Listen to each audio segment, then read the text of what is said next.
मोदी सरकार का तीसरा कार्यकाल, कौन बनेगा मंत्री और कौन रहेगा खाली हाथ, आइए आपको बताते हैं मोदी जी का अगले 100 दिन का एक्शन प्लान। इसके अलावा बिहार के मुख्यमंत्री नीतीश कुमार और टीडीपी के मुखिया चंद्रबाबू नायडू की क्या है मांग, वो भी जानेंगे अपन इस वीडियो में। कौन चाहता है विशेष राज्य का दर्जा और सस्ता लोन, केंद्र से अतिरिक्त फंड, बहुत सारी चीजें करेंगे चर्चा। इससे पहले आपको बता दें, एनडीए को मिला सरकार बनाने का न्योता। नरेंद्र मोदी ने राष्ट्रपति से की मुलाकात और फिर पीएम मोदी ने राष्ट्रपति से मिलकर किया सरकार बनाने का दावा पेश। 9 जून को होने जा रहा है शपथ ग्रहण समारोह। संसद भवन के सेंट्रल हॉल में नीतीश कुमार ने छुए नरेंद्र मोदी जी के पैर। आपको बता दें, ईडी वाली मिनिस्ट्री के लिए बीजेपी से लेकर टीडीपी और जेडीयू हुई आमने सामने। हार कर भी स्मृति ईरानी समेत 3 नेता बनेंगे मंत्री। यूपी और राजस्थान को लग सकता है इसमें झटका, जिसमें अटकलें ये आ रही है कि रक्षा मंत्रालय, वित्त मंत्रालय, गृह मंत्रालय और विदेश मंत्रालय, ये 4 बड़े मंत्रालय तो बीजेपी अपने पास ही रखेगा। ये फैसला पार्टी के अध्यक्ष जेपी नड्डा के घर में हुई बैठक में लिया गया है। बीजेपी अपने स्पीकर का पद भी अपने पास ही रखेगी। मोदी 3.0 की संभावित कैबिनेट, जो कि हम आपको स्क्रीन पर बता रहे हैं। प्रधानमंत्री मोदी जी खुद होंगे, रक्षा मंत्री राजनाथ सिंह ही रहेंगे, गृह मंत्री भी अमित शाह ही रहेंगे, मगर वित्त मंत्री बदल सकते हैं। इस बार हो सकते हैं वित्त मंत्री पीयूष गोयल, जबकि विदेश मंत्री डॉक्टर सुब्रमण्यम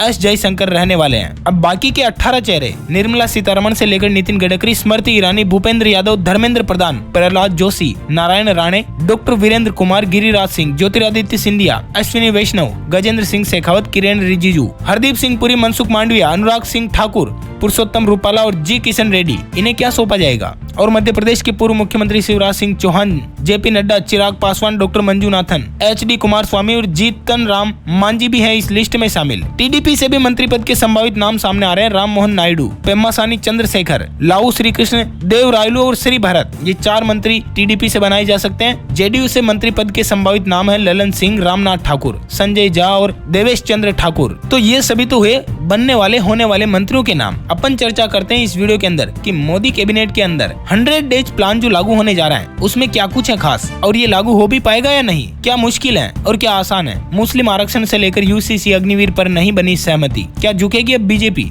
इतना ही नहीं, आपको बता दें, नीतीश कुमार और चंद्रबाबू नायडू कई बार यूनिफॉर्म सिविल कोड यानी कि CAA, NRC, places of worship act को खत्म करने से लेकर मुस्लिम रिजर्वेशन और 1 नेशन 1 इलेक्शन पर विरोध दर्ज कराते रहे हैं। हालांकि बीजेपी सूत्रों के मुताबिक गठबंधन धर्म का पालन करेगी, लेकिन किसी भी गैर जरूरी मांगों के आगे नहीं झुकने वाली है। इतना नहीं, बीजेपी ने तो प्लान B पर भी काम करना शुरू कर दिया। छोटे दलों समेत इंडिपेंडेंट कैंडिडेट से बात की जा रही है। अभी हाल ही में चुनावी रैली में मोदी जी ने कहा था कि 10 साल जो आपने देखा वो तो सिर्फ ट्रेलर है, पिक्चर अभी बाकी है। आखिर क्या है पिक्चर? जो अगले 100 दिन का एक्शन प्लान है मोदी जी का, उनमें 20 मुख्य बिंदु हैं, जिसमें पहले नंबर पर है 1 नेशन 1 इलेक्शन, यानी कि देश भर के अंदर MP और MLA के इलेक्शन एक साथ होंगे, एक ही बार में होंगे। इससे हजारों करोड़ों का बजट भी बच पाएगा सरकार के पास और कई सारे फायदे भी है। दूसरा महत्वपूर्ण बिंदु है एक्शन प्लान के अंदर यूनिफॉर्म सिविल कोड यानी कि UCC। तीसरा महत्वपूर्ण बिंदु है मुस्लिम आरक्षण खत्म करना। वहीं चौथा महत्वपूर्ण बिंदु है प्लेसेज ऑफ वर्शिप एक्ट में बदलाव करना। 5वां बिंदु है दिल्ली का मास्टर प्लान। 6वां बिंदु है वक्फ बोर्ड को खत्म करना। 7वां बिंदु है महिला आरक्षण और 8वां बिंदु है 70 साल के बुजुर्गों के लिए मुफ्त इलाज, जो कि बहुत ही अच्छी बात है। 9वां बिंदु है पेपर लीक नियंत्रण के लिए राष्ट्रीय कानून बनाना।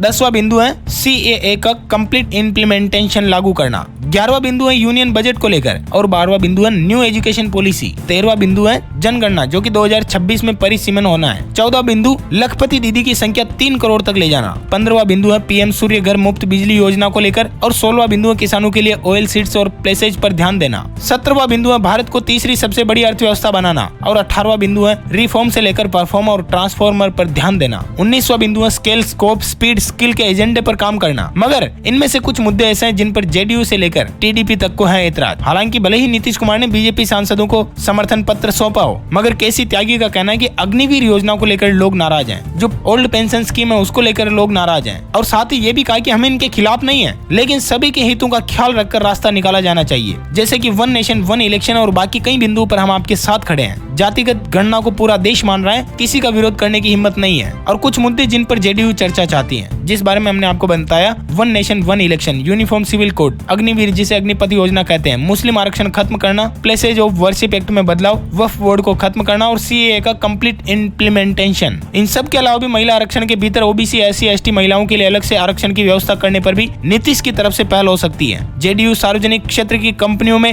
निवेश का विरोध भी कर रही है। इधर मोदी जी का कहना है कि मैं 5 साल से विजन 2047 पर काम कर रहा हूँ। 20 लाख से ज्यादा लोगों से इनपुट लिए, 5 साल का प्लान बनवाया, फिर उसमें से 100 दिन का प्लान निकालने को कहा। 100 दिन के प्लान की भी 3 कैटेगरी नियुक्त की गई। कैटेगरी नंबर ए, जो सबसे ज्यादा प्रायोरिटी वाले प्लान है, प्रधानमंत्री मोदी शपथ लेने के बाद ही इन पर काम करना शुरू करेंगे। कैटेगरी बी, जिसमें प्रपोजल का ऐलान कुछ दिन में केंद्रीय मंत्री करेंगे। और कैटेगरी सी, जिसमें लॉन्ग टर्म टारगेट रखे गए हैं, इन्हें अगले 2 से 3 सालों में पूरा करने का लक्ष्य है। 100 दिन के एक्शन प्लान में भूमि सुधार को भी तवज्जो दी गई है। मिनिस्ट्री ऑफ रूरल डिपार्टमेंट चाहता है जमीन का रिकॉर्ड जो वो डिजिटलाइजेशन किया जाए, और इसके लिए सरकार 1035 करोड़ रुपए अलॉट भी करेगी। साल 2026 तक सरकार सभी लैंड रिकॉर्ड जो ऑनलाइन यानी कि डिजिटल करना चाहती है, ताकि भूमि अधिग्रहण की प्रक्रिया को व्यवस्थित किया जा सके, ना ही कहीं अवैध कब्जे और ना ही कोई किसी के ऊपर कब्जा कर सके। इतना ही नहीं, अगले 100 दिन के एक्शन प्लान में ट्रांसपोर्ट मिनिस्ट्री का कहना है कि हाईवे पर जो भी एक्सीडेंट होते हैं उनमें हुए घायलों का केसलेस इलाज कराया जाए और एक्सीडेंट के ज्यादा खतरे वाले पॉइंट को दुरुस्त किया जाए। सिविल एविएशन मिनिस्ट्री का ये कहना है कि 4 नए एयरपोर्ट अगले 100 दिन में शुरू किए जाने चाहिए। और ministry of housing and urban affairs का कहना है कि 10 नए शहर बसाने का है प्लान, जिससे कि मैन्युफैक्चरिंग और सर्विस सेक्टर को मिले बढ़ावा। इसके लिए करीब $1.2 बिलियन के शुरुआती फंड की जरूरत होगी। इतना नहीं, मिनिस्ट्री ऑफ कॉमर्स का ये कहना है कि ई कॉमर्स पॉलिसी लाने पर दिया जाएगा फोकस, जिससे कि यूके ओमान के साथ फ्री ट्रेड एग्रीमेंट पर काम करेंगे। और मिनिस्ट्री ऑफ कोल का कहना है कि कोयला ब्लॉक की नीलामी और नई माइंस की हो शुरुआत। आखिर कैसे बना पीएम मोदी का 100 दिन का एक्शन प्लान? आपको बता दें, एक्शन प्लान लागू करने के लिए टॉप सेक्रेटरीज की